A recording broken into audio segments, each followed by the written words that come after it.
Managing Director of Paragon Trust Company and tax and private client practitioner, joins us to bring a common sense approach to money in a world of total insanity. Let's welcome Tony D'Angelo. All right, Tony D's become a regular here on the radio. We appreciate his time every Tuesday talking about just anything that catches his eye. And again, we always love chatting with him, and in particular when it's about money and finances and stuff like that. It's even better. Tony, good morning. How are you, buddy? Good morning. I'm proud to be among you guys. So we're going to talk a little bit about this CARE Act, right, today? Well, we're going to start with that. If you really want to see how sausage gets made, later on our website, paragontrust.com, we'll have the link up to the summary, 22 pages. The bill itself is 880 pages. If you want that, I could send it to you. But the courtesy of the Senate Appropriations Committee kind of tells you how the sausage got made and, quote unquote, an act that was supposed to be designed to help us. You'll see a few references in there, such as Commerce, Justice, Science, and related agencies, $3.1 billion, Energy and Water Development, $221.4 million, Labor, Health, and Human Services, Education, and related agencies, $172.1 billion, Transportation, Housing, and Urban Development, $48.5 billion. The list goes on. I think our listeners should know really how this whole thing came about. And this was all supposed to be designed, mind us all, to help people who were really, you're not working in the restaurant, you're not working in the store, and everybody and their mother threw in their pet project. Then in the end, it was, what a monstrosity we've got. Thomas Massey, whether you love him or you hate him, said, hey, there's something terribly wrong here, and they just about killed the guy. What you see is what you get, whatever Flip Wilson used to tell us. It's a shame, too. I mean, I don't know how they sleep with themselves at night throwing all that pork in this bill. I don't get it. When people are dying on stretchers right now as we speak. It's incredible. And I mean, I keep going back to Ronald Reagan. I'm here from the government and I'm here to help you. The worst things you can possibly hear. Right. It's amazing. There really is nothing new under the sun. Be that as it may, our state attempted to do the same thing this week by handing out low-interest loans, and I received pronouncements from various people in government saying, this is just here for you. The first thing I looked at is the requirements of this thing. I'd rather go through an exam that I wouldn't want to mention in my local doctor's office. It would be easier. Project financing plan and budget, 2019 income statement, 3-month projected cash flow, recent credit score report, applicant structure documents. Does this have to be certified or uncertified? Do I have to pay somebody to certify this stuff? I don't know. I'm getting hit in the head. My ship is sinking. And then what happens, Lee, is 4,000 people crashed the DECD with these loans. You remember the DECD? They were the people that were handing out, $3.5 million to Windsor Marketing and places like that. And as they threw up their arms 48 hours later, said, we can't do this. So, it's like, okay, and I tend to take personal umbrage in the fact of people coming out and saying, this is easy, this is for you, this is here for you. I'm getting into this thing, and it's anything but. And the last thing, and I know you've got a ton of questions as we were talking, off the air, the entire 880-page stimulus bill that apparently this is number 2 in a series. They're talking now about number 4. Everybody's in, the Paycheck Protection Act. This is wonderful. Where do I apply for my free money? Well, kids, let me tell you something. It's government. It's not entirely free. I'm just getting to the provisions, but one of the things that no one out there is saying, certainly no elected official, I'm being very polite, certainly no one on TV is, there is something in the tax code known as forgiveness of debt income. In other words, if I run up a debt, I go down to the Ford place and I buy a real nice truck. Trucks aren't my thing, really. And the dealer comes and says, hey, Tony, you're a wonderful guy. Have the truck. That's income to me. There are forgiveness of debt provisions in this legislation. but they're limited. You got to be careful. You got to pay attention. And I'm sitting there 3 o'clock in the morning, and finally it dawned on me, hey, Tony, this is the Victims' Compensation Settlement Fund of 2001 all over again. Those that take their time and do it right and seek assistance and really say, how do I go about these things? If necessary, I hate to say it, pay someone to help you. They'll make out a whole lot better than, Joe and Charlie and Susie, the sister-in-law, doing this across, a kitchen table and hoping it's all going to come out right and be free money.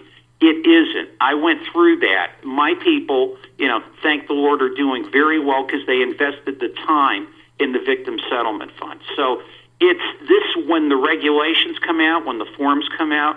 And, by the way, the banks that will decide forgiveness, they're held harmless. Okay? They're not stupid. They're like, you're not going to come back at us for a bad decision. We did it, that's it.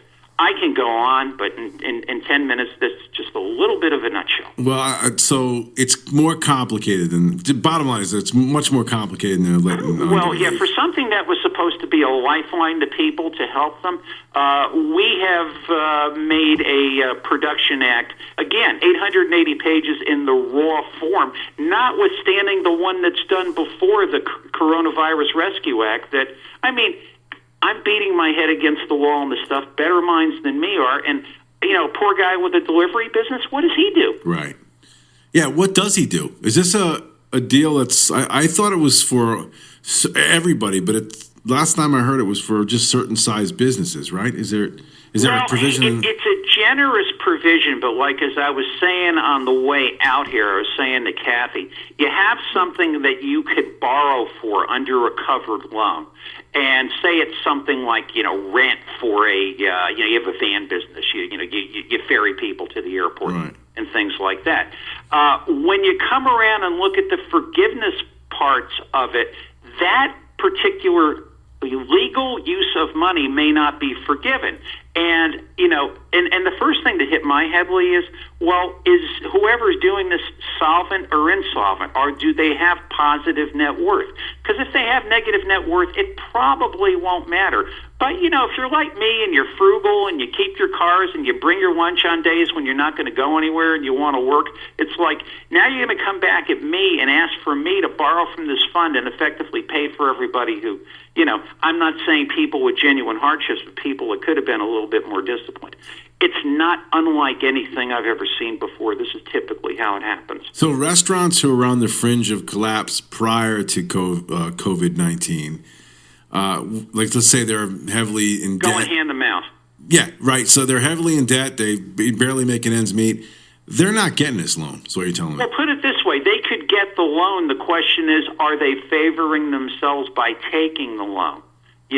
Well, especially if the business is insolvent and the owner may be personally solvent. There's 150 different permutations. And again, I counsel people, right. Seek your own professional advice for your own situation. But this isn't like, give me money and life is wonderful. And whoever is telling you that, I was saying to my friend yesterday at a very major bank, don't come to a tax practitioner for bank advice and vice versa, but certainly do not trust a political figure to give you tax advice.